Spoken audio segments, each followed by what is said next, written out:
बच्चों, आज हम घन और घनाभ के विकर्ण को हम लोग कैसे निकालते हैं, हम लोग उसके बारे में सीखने वाले हैं। आप इससे पहले के एपिसोड में पढ़ चुके हैं घन क्या होता है, घनाभ क्या होता है। आपके सामने एक आकृति देखिए रखा हुआ है, बताइए किस चीज का आकृति है। यह आकृति घनाभ का है। देखिए इसकी लंबाई, चौड़ाई और ऊंचाई सारे अलग अलग साइज के हैं, इसीलिए इस आकृति को हम लोग क्या बोलते हैं, घनाभ बोलते हैं। और घन कैसा होता है, जिस आकृति की लंबाई, चौड़ाई, ऊंचाई बराबर हो उसको हम लोग घन बोलते हैं।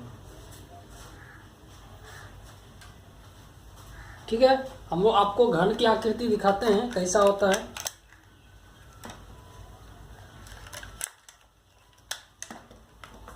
ये देखिए घन की आकृति, ठीक है। इस आकृति में क्या है, इसकी देखिए लंबाई, चौड़ाई, ऊंचाई अलग अलग है, इस आकृति को हम लोग घन बोलते हैं। तो घन और घनाभ समझ गए। और आप पिछले क्लास में पढ़ चुके हैं कि किसी घनाभ या घन में 8 शीर्ष होते हैं,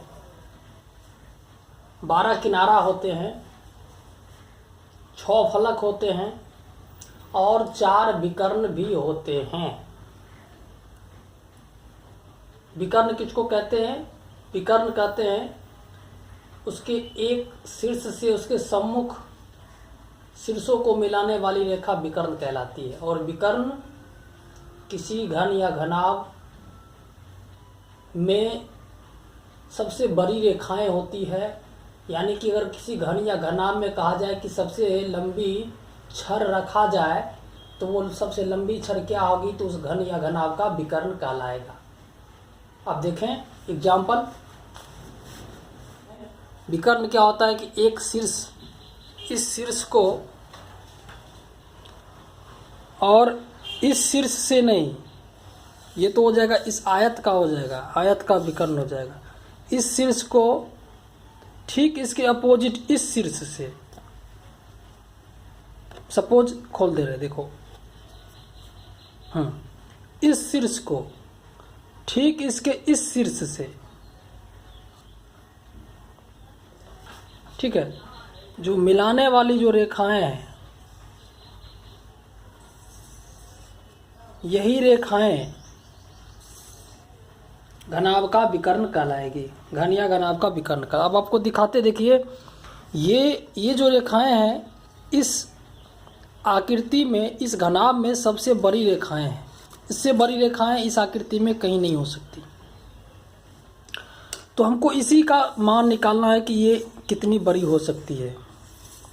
ठीक है, तो इसको निकालने के लिए आप देखिए हम लोग क्या करने वाले हैं, क्या करते हैं कि सबसे पहले तो हम लोग एक घनाभ बना लिए हैं और घनाभ में ये विकर्ण हम लोग यहाँ पर एक डाल देते हैं। हम लोग एक स्केल से हम लोग विकर्ण का आकृति खींच देते हैं। देखिए यानी कि चित्र से स्पष्ट है, ए से जो जी को हम लोग मिलाएंगे, ए से जो हम लोग जी को मिलाएंगे वही इस घनाभ का विकर्ण होगा।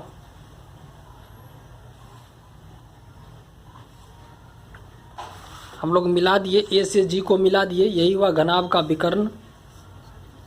ठीक है, हम लोग विकर्ण कैसे निकालेंगे, सिंपल सी बात है। देखिए हम लोग विकर्ण निकालने के लिए क्या करेंगे कि ये जो आकृति आप लोग साफ देख रहे हैं, साफ देखिए ये आकृति है, हम लोग इसी का मान निकालना है। तो हम लोग क्या करेंगे, देखिए ये एक अंदर एक समकोण त्रिभुज बना रहा है। देखिए हम लोगों को निकालना है, ये समकोण त्रिभुज है ना। समकोण त्रिभुज यहाँ पर कैसे बना है, ये जो तीनों भुजाएं हैं, ये तीनों का नाम इस घनाभ से कोरिलेट करने का प्रयास कीजिए। सपोज, मतलब मेरे कहने का मतलब ये जो लंबाई है क्या है, विकर्ण है, इसको इसमें फिट कर दिए तो क्या हो गया, विकर्ण हो गया।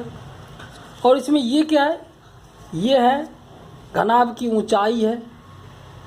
और ये क्या है, ये लाइन क्या है कि घनाभ का जो आधार है, आधार की तिरछी रेखाएं हैं, जो कि हम लोगों को घनाभ का घनाभ में लंबाई चौड़ाई ऊंचाई 3 ही चीज होती है, तो उसमें से इसका कोई मतलब नहीं है।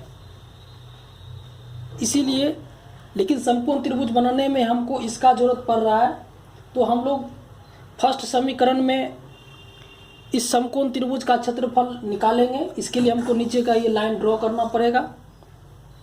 और फिर दूसरे समीकरण में क्या करेंगे, फिर देखिए ये एक और समकोण त्रिभुज है जो इस प्रकार इसके अंदर फिट है। तो दूसरे समीकरण में भी देखिए कि ये लंबाई ये जो है इसको अंदर फिट कर दिए, तो क्या हो गया, ये चौड़ाई इसका यूज हो गया, ये लंबाई है इसका यूज हो गया, बाकी ये हो गया। तो ये कर्ण हो गया। तो एक ये लाइन और इसका ये लाइन ऐसे ऐसे है ना, इसके अंदर फिट है ऐसे। तो ये लाइन दोनों क्या आ रहा है, ये दोनों लाइन कॉमन आ रहा है, कॉमन ऐसे करके। और जिसका ज़रूरत नहीं है, जो कि इसका इस चित्र में ज़रूरत इसका नहीं है, इसलिए दोनों को हम लोग इस कॉमन लाइन को कैंसिल करने का प्रयास करेंगे। और जब कैंसिल हो जाएगा तो हम लोग क्या बचेगा, ये विकर्ण बचेगा, ये ऊंचाई रहेगा, ये चौड़ाई रहेगा, ये लंबाई रहेगा। तो विकर्ण लंबाई चौड़ाई ऊंचाई में रिलेशन हम लोग बनाने का प्रयास करेंगे और ये जो लाइन है इसको हम लोग कैंसिल करने का प्रयास करेंगे। ठीक है, तो देखिए सबसे पहले हम चलेंगे इस आकृति में। तो इसके लिए हमको क्या करना पड़ेगा, ए को ई से मिलाना भी पड़ेगा, इसको इससे मिला दिए और नीचे भी मिलाना पड़ेगा। ठीक है, नीचे भी देखो तिरछा लाइन मिलाना पड़ेगा, इसको इससे हम लोग मिला दिए ऐसे करके, ऐसे करके मिला दिए। अब यहाँ लिखेंगे प्रश्न से, ठीक है। अब एक घनाभ दिया गया है, एक घनाभ दिया गया है जिसमें AG विकर्ण है, AG विकर्ण है, ठीक है। और हमको AG का मान भी निकालना है। लिखेंगे अब E को G से मिलाया, E को G से मिलाया, अतः क्या हो गया, अतः हो गया AEG एक समकोण त्रिभुज हुआ। अतः पाइथागोरस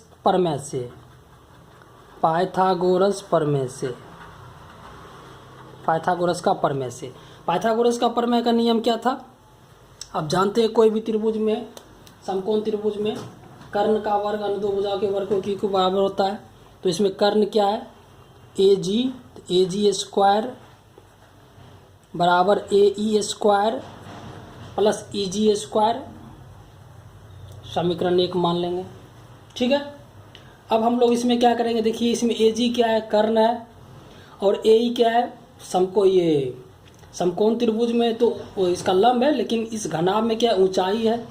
और EG क्या है, EG इसका नीचे का आधार को काटते हुए लाइन है, जो कि लंबाई चौड़ाई ऊंचाई और विकर्ण में कोई भी चीज़ नहीं, यानी कि हमको इसी को कैंसिल करना है। समीकरण 1 हो गया। अब दूसरे समीकरण में क्या चलेंगे, इस दूसरे समीकरण में अब हम इस लाइन के विषय में चलेंगे। देखिए ये लाइन इसमें फिट हो गया, इस लाइन के विषय में चलेंगे। तो ये भी समकोण त्रिभुज है, ये भी समकोण त्रिभुज है। समकोण त्रिभुज में ये कौन सा लाइन है, ये इसका चौड़ाई है, और ये वह उभयनिष्ठ लाइन है, EG वाला लाइन है, AG वाला लाइन है, और ये इसका लंबाई है। तो हम लोग इस त्रिभुज में चलेंगे। देखो इस प्रकार इसमें फिट कर दिए। तो हम लोग इस त्रिभुज में चलेंगे, यानी इसका नाम क्या होगा, इसका नाम होगा EFG। ठीक है, EFG यानी ये इस त्रिभुज में। देखो यहाँ से देखने में ये समकोण नहीं लग रहा है, क्योंकि ये 3 डायमेंशनल फिगर होता है और हम लोग द्विविमीय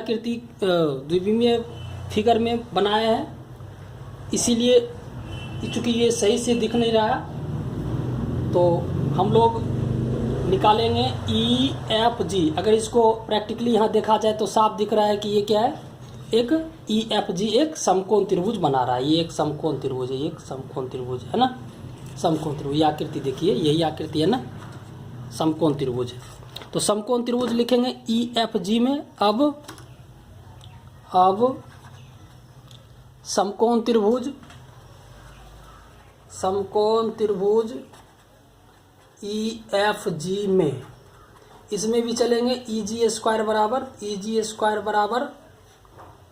EF square plus FG square, समीकरण 2। अब दोनों समीकरण में देखें, हमको पता है कि हमको क्या करना है, EG और EG यहाँ है, दोनों को कैंसिल करना है।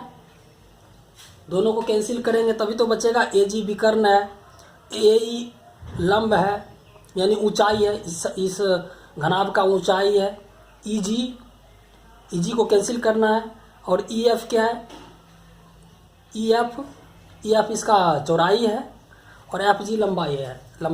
यानी कि लंबाई चौड़ाई ऊंचाई के अलावा जो केवल EG जो लाइन है उसको हमको कैंसिल करना है। तो दोनों को एक तरफ देखो, ये LHS ये RHS में है और ये LHS में है। जब एक RHS और एक LHS में हो तो क्या करेंगे, दोनों समीकरण को जोड़ देंगे। लिखेंगे दोनों समीकरण को जोड़ने पर, दोनों समीकरण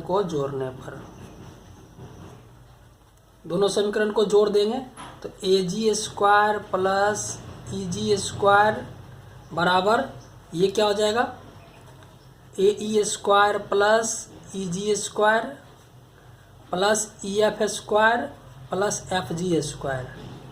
देखिए EG स्क्वायर और EG स्क्वायर यहाँ पर कैंसिल हो गया, EG स्क्वायर कैंसिल हो गया, जबकि हमको EG स्क्वायर को कैंसिल करना था। तो क्या बच गया, AG स्क्वायर बराबर AE square plus EF square plus FG square.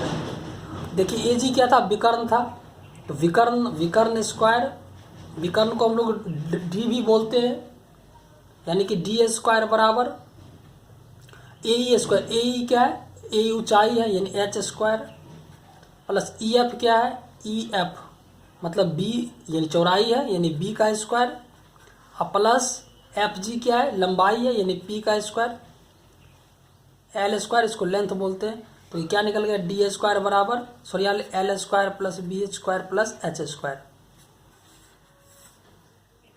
ठीक है, यानी कि लंबाई स्क्वायर प्लस चौड़ाई स्क्वायर प्लस ऊंचाई स्क्वायर। अगर यहाँ D का मान निकाला जाए, यहाँ पे अगर D का मान निकाला जाए तो D बराबर क्या हो जाएगा, D बराबर स्क्वायर हटेगा तो root under L square plus B square plus H square. ठीक है, और यही हमारा हो गया घनाभ का विकर्ण। आप लोगों को यहाँ पे समझ में आ गया होगा। अब हम लोग क्या करेंगे इसमें कि चूंकि ये घनाभ का विकर्ण हुआ, अब घन का निकालना है। ठीक है, अब लिखेंगे घन का विकर्ण कैसे निकलेगा।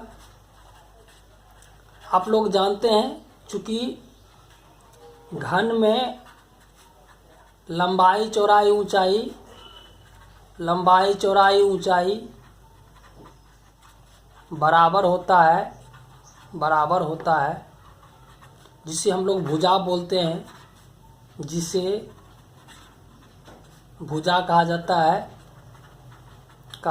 है। अतः घनाभ के सूत्र से D बराबर क्या निकला है, L square plus B square plus H square. यहाँ पे LBH का मान बैठाने रखने